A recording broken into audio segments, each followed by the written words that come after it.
नमस्कार, आप देख रहे हैं कृषि जागरण और मैं हूं आपके साथ अश्विनी। इस वक्त हम मौजूद हैं बायो एज लिंकेज का जो ये कार्यक्रम यहाँ पर आयोजित किया गया है। 23 से 25 अप्रैल तक ये एक्सपो यहाँ पर आयोजित किया गया है और इस वक्त मेरे साथ यहाँ पर कार्यक्रम में मौजूद हैं धानुका एग्रीटेक लिमिटेड से डॉक्टर आरजी अग्रवाल जी। सर, बहुत बहुत स्वागत है आपका कृषि जागरण। धन्यवाद, thank you very much ji.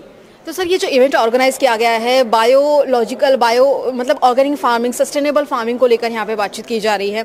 National international delegates यहाँ पर आए हैं, तो किस तरह का रिस्पांस आपको देखने को मिल रहा है? देखिए, आज भविष्य में हम बायोलॉजिकल का स्कोप कैसे होगा जी। ये सब R&D ट्रायल्स के ऊपर निर्भर करेगा। जी।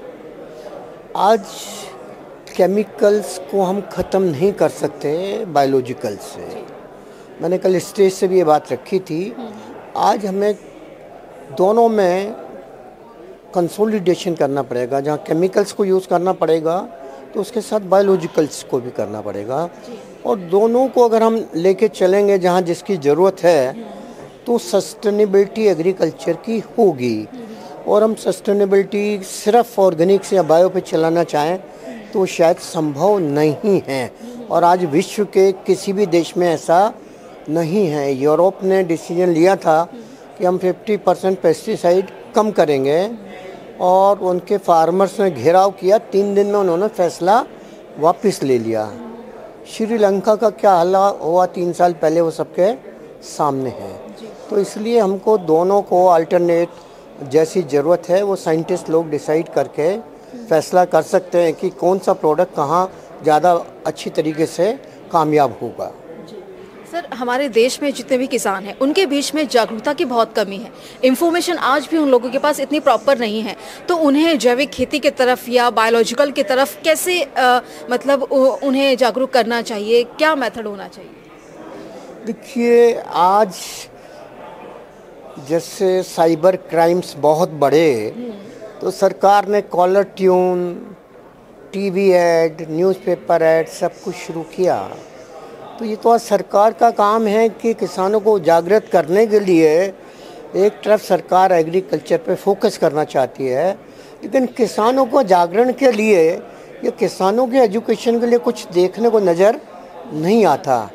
तो ये तो आप लोग मीडिया के लोग ही सरकार को कह सकते हैं कि किसानों को जागृत करने के लिए भी उनको caller tune, newspaper ad, media add, electronic add या मैसेजेस शुरू करने चाहिए। तभी कृषकों के बीच में जागरण होगा और आपके और हमारे कहने से नहीं होगा। हम लोग करते हैं फील्ड में काम, हम भी बायोलॉजिकल्स में काम करते हैं। माइक्रो राजा हमारा बहुत पॉपुलर है और जहाँ जहाँ यूज़ हुआ है वहाँ 20-25% तक फसल बढ़ी है।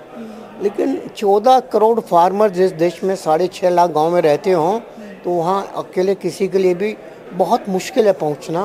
और ये सरकार का ही काम है, अगर वो लार्ज स्केल पे कृषि में सही मायने में फोकस करती है तो उनको कृषकों के ज्ञान बढ़ाने के लिए सही तरीके से काम करना होगा। सर, जैसे कि अभी हाल ही में कृषि जागरण ने भी माइमपी मिशन की शुरुआत की है, make India organic, natural and profitable. तो ये कितना उनका जो संकल्प है साल 2047 में भारत को जैविक जागरण बनाना है, तो इसके बारे में आप क्या कहना चाहेंगे? कितना संभव हो सकता है? देखिए, मैं अभी इसके लिए कुछ कह नहीं सकता। जब तक कोई रिसर्च नहीं होती है, जब तक हमारी यूनिवर्सिटी जो हैं, ICAR के रिसर्च स्टेशंस हैं, उनका कोई साइंटिफिक ट्रायल्स, रिसर्च पेपर सामने नहीं आते हैं, तब तक ये कहना बड़ा मुश्किल है। एक विजन, ड्रीम अच्छा हो सकता है, लेकिन 2047 तक क्या हम ऑर्गेनिक कर सकते हैं? श्रीलंका ने जो किया वो उसके हाल सबके सामने हैं। तो जो मेरी सोच है कि हमको दोनों को साथ लेके चलना पड़ेगा और अगर कोई ऐसी टेक्नोलॉजी आती है जो केमिकल को रिप्लेस करके ऑर्गेनिक सिर्फ कर सकती है तो शायद सभी लोग उसको पसंद करेंगे। लेकिन आज आयुर्वेदिक इलाज कितने लोग करते हैं? बताइए, कितने लोग करते हैं? होम्योपैथिक कितने इलाज करते हैं? 98% लोग एलोपैथी इलाज करते हैं। तो यही वो चीज़ है, केमिकल एलोपैथी है और बाकी आप समझ सकते हैं आयुर्वेदिक या ऑर्गेनिक। तो ये तो लोगों को डिसाइड करना है। आपके हमारे कहने से कुछ बदलाव नहीं होगा जब तक हम किसी चीज़ को प्रूव करके ना दिखाएं। जी जी सर, बहुत अच्छी बात आपने कही कि हम तो सिर्फ कह सकते हैं, कर सकते हैं, वो लोगों के ऊपर है कि वो लोग कितना एक्सेप्ट करते हैं। और जब तक हम ही प्रूफ नहीं करेंगे, लोगों तक छाप नहीं छोड़ेंगे, तो वो लोगों को भी मतलब डिफ़िकल्ट होगा उसको एक्सेप्ट करने में। बहुत सही बात आपने कही है सर, बहुत बहुत शुक्रिया आपका हमारे साथ जुड़ने के लिए। कृषि जागरण की तरफ से बहुत बहुत धन्यवाद सर। धन्यवाद।